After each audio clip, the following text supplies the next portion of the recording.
اور یہ کہتا ہے کہ مجھے اللہ کو منہ بتانا ہے۔ ارے وہ ابو المنافق، اگر تیرے دل میں اللہ کا خوف ہوتا تو تیرے سیکولر KCR سے بول کر حکومت سے ایک لیٹر لیتا، NOC کا لیٹر حکومت داخل کرتی۔ ارے کس کو بیوقوف بنا رہا ابو المنافق؟ ارے تو چند دن کا مہمان ہے، یاد رکھ لے اللہ تعالیٰ تیرے ساتھ وہ حشر کریں گا کہ تیری لاش کے قریب کتے بھی نہیں آئیں گے، تیرے رشتہ دار آنا تو وہ دور کی بات ہے۔ ارے کروڑوں غریب مسلمانوں کے املاک کو تو برباد کر دیا ہے، حقداروں کے حق کو چھین لیا ہے تو، اور تو اپنے آپ کو مسلمان کہتا۔ لعنت ہے تیرے اوپر، لعنت ہے تیری زندگی کے اوپر۔ ارے ایسے کتے کی زندگی سے اگر تو پانی میں ڈوب کے مر جا تاکہ عزت کی موت آئے گی تجھے۔ ارے تو مساجد کی شہادت کا ذمہ دار ہے، تو اوقافی املاک کی تباہی کا ذمہ دار ہے، اور کہتا ہے کہ TDP کے دور میں ہوئی۔ آخر کتنوں کو گمراہ کرتے جاؤ گے، کتنوں کو گمراہ کرتے جاؤ گے؟ اور یہ KCR کے خفیہ ایجنڈا مسلم دشمنی پر یہ کام کر رہا ہے یہ ابو المنافق۔ اور پھر یہی ابو المنافق اور 5 سال کے لیے اپنے مالک کے جا کر تلوے چاٹ رہا ہے یہ۔ اب اگر یہ دوبارہ یہ وقف بورڈ میں اس کے ناپاک قدم پڑیں گے تو پھر نہ صرف شہر میں بلکہ تلنگانہ میں ایک ہنگامہ برپا ہو جائے گا، اور ہم اس کو قطعی برداشت نہیں کریں گے۔ آخر کتنوں کو دھوکہ دیتا جائے گا یہ ابو المنافق۔ لیکن یاد رکھ، نہ فرعون رہا، نہ سکندر رہا، نہ دارا رہا۔ ارے نہ گورے سکندر، نہ خبر دارا، مٹے نامیوں کے نشہ کیسے کیسے۔ تیری اور تیری دولت کی کیا حیثیت ہے، کیا بشات ہے؟ تھو ہے تیری دولت کے اوپر جس کے اوپر تو ناز کر رہا ہے۔ یہ دولت آخا اگر سیکولر ہوتا تو کیا وہ لیٹر نہیں دیتا تھا؟ اور ابھی بھی کہتا ہے کہ ہمارا CM سیکولر ہے۔ ارے تیرے CM کے اقتدار میں 7 مساجد شہید ہوئے ہیں، اور نہ جانے اور کتنے مساجد شہید ہونے والے ہیں۔ آج وقف پراپرٹی ختم ہو گئی، اور 10-12 دن تک وقف بورڈ کے جو ہے نا پیپروں کے اسٹور کو سیل کیوں کیا گیا تھا؟ جواب دے سکتا ہے ابو المنافق؟ اور محمود علی صاحب، جب آپ ریونیو جو ہے نا آپ کے پاس تھا قلمدان، کیا کرے آپ کو مرنا نہیں ہے؟ اور آپ کو کلمہ نصیب نہیں ہوتا بولے تو بڑا غصہ ہے آپ کو۔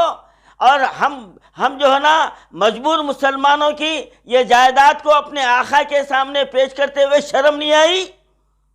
آپ کو اپنی موت یاد نہیں آئی؟ جب یاد نہیں آیا کہ میں اپنی قوم کو دھوکہ دے رہا ہوں کہ اللہ کے پاس کیا جواب دوں گا میں ایک کرسی کے لیے، ایک کرسی کے لیے؟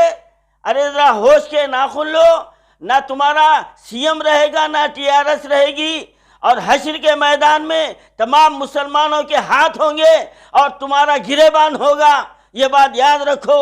اور سب سے آگے تمہارا محمود علی صاحب اور محمد سلیم، سب سے آگے یہ خیر الدین صوفی کا ہاتھ ہوگا تمہارا گریبان پکڑنے میں بروز محشر، اور تمام حیدرآباد کے مسلمان تمہارے گریبان کا تار تار کر دیں گے، تم بچ کے جانے والے نہیں ہیں۔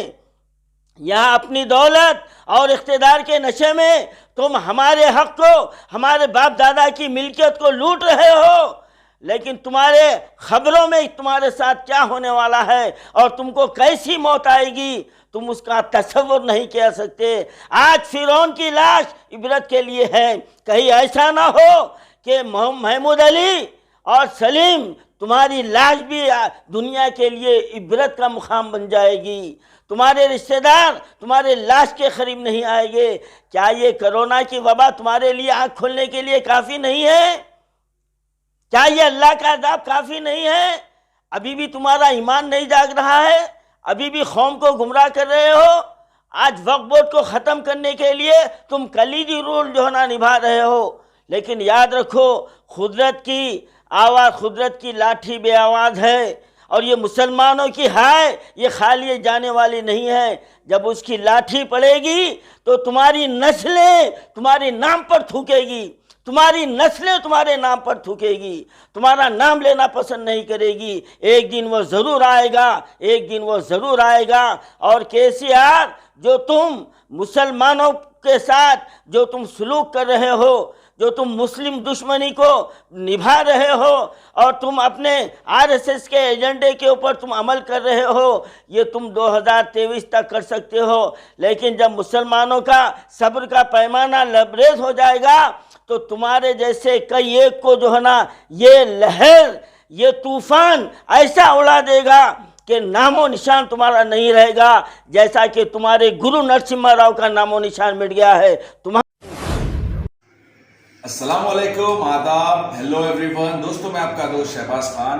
آپ دیکھ رہے ہیں ٹیل نیوز 24/7.